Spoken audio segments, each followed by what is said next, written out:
we are going to analyze this presentation, guys.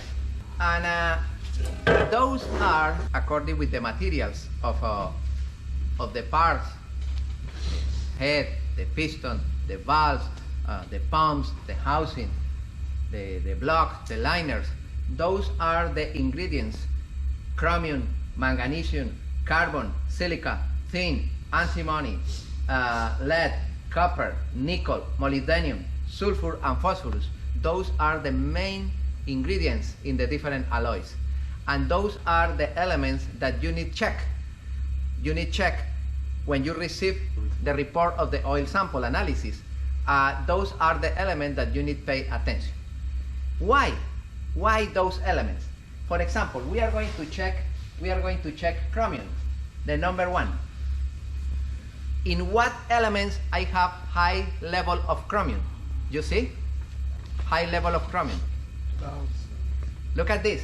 In which one you have the high content of chromium? In valves. Yes or not? In the valves, you have 12% of chromium. What percentage is considered important? After what point? 1%, 2%, 3%? According with my experience, if the content of that element is superior than 2%, this is a high content of that element in the alloy. For example, in the fabrication of the valves, you have 12% of chromium. You have 0.5% in the piston rings of chromium. You have 0.82% in the crankshaft. And you have 1.4% in the camshaft. In other words, if I receive the report and I have high content of chromium, I have those possibilities for the failure. One possibility, the number 1, is on the valves. Number 2, on the camshaft. Number 3, on the crankshaft. And number 4, on the piston rings. Let me check what is the symptom if the problem is here on the valves. Okay, if the problem is on the valves, guys, what happened? I have blue smoke. If I have wear on the valves, I have blue smoke. I have probably low compression. And I have probably knock sensor activated. Nice, no? Once again, I received the report and I found that the level of chromium superior than the limit for that engine. Once again, I have possibilities in the valves, in the piston rings, in the crankshaft, or in the camshaft. Let me check what happened if the problem is on the camshaft. In the camshaft, probably, if I have problem in the camshaft, probably I have a check engine code activated. If I connect the scanner, pretty sure that those are the codes. PO300, engine misfiring. PO301, hard starting. 340, loss of power. And 344, noises, a lot of noises. If I have problems related with the camshaft. Let me check, I connect my scanner. Yes, I have those 2 codes. Yes, the oil sample is exactly. Oh, let me check if I have problems in the piston rings. What is the symptom in the piston rings? If the piston rings are where? Loss of compression. Loss of power, loss of compression, blue smoke. Yes or not? If I have high level of chromium in my report, my problem is concentrated in this, or this. That's it. For example, other element that is critical in engines is copper. Copper, guys. Follow me. Yeah. Okay. If I have high level of content of copper in my oil sample, is because probably, guys, follow me, probably I have problems in the plain bearings. Remember that you have plain bearings with copper alloy, and you have also plain bearings with babbitt. You remember?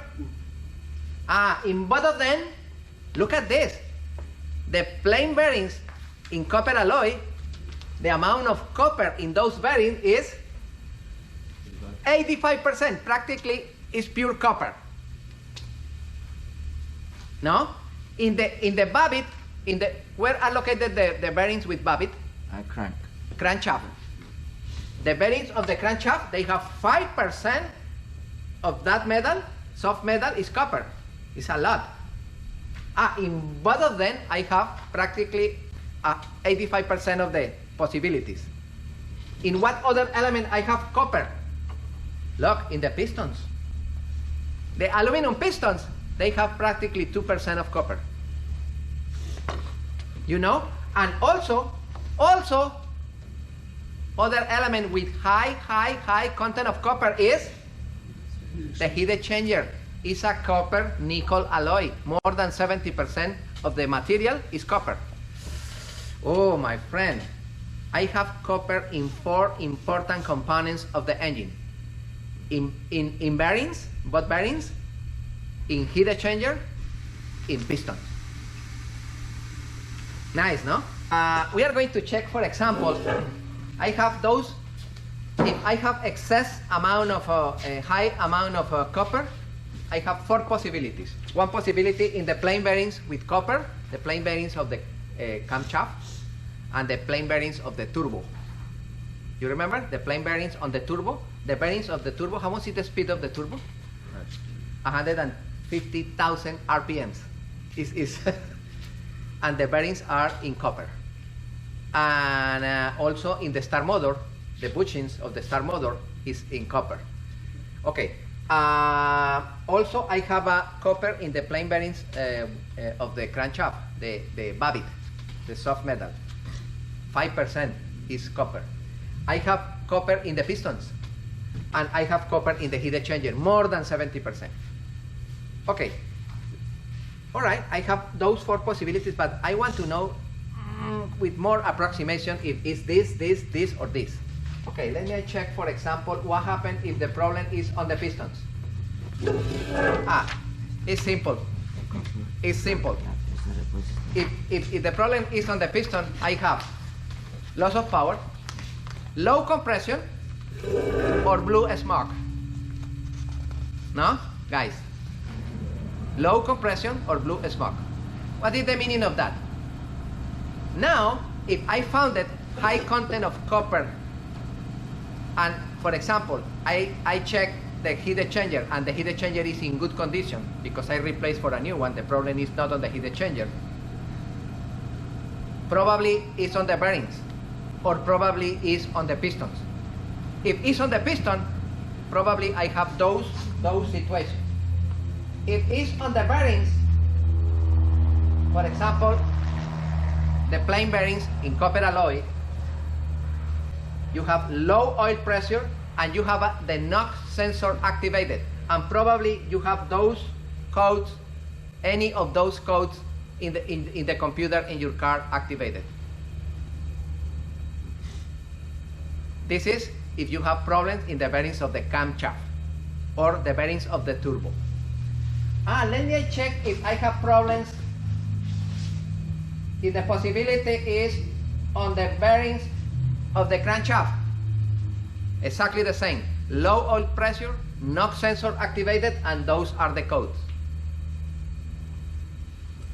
Or let me check if the problem is in the heat exchanger. If the problem is in the heat exchanger,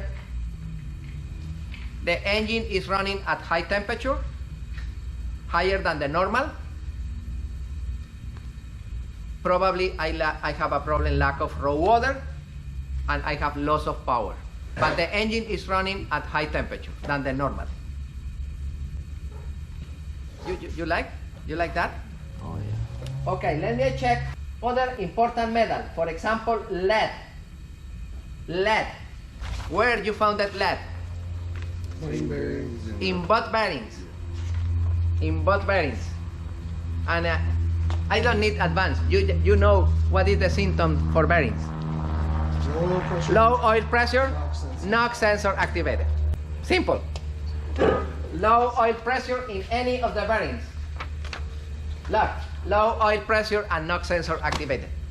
Now you understand, the engine is not complicated. And those are the most common codes, and you have the table for the codes, and you know what is the procedure to check the signal, the cause, and the solution, code by code, code by code. For that reason, I mentioned at the beginning of the course, when you have a code activated, the problem is not the sensor. Normally the people go to the dealer, oh, I need an oxygen sensor to replace the sensor. Why? Because I have activated oxygen sensor. No, the problem is not the sensor. The sensor is the element that produces the alarm. But if you have the oxygen sensor activated, you have other problems. You have rich mixture, lean mixture, you have contamination, bad fuel, but not the sensor. You understand, guys?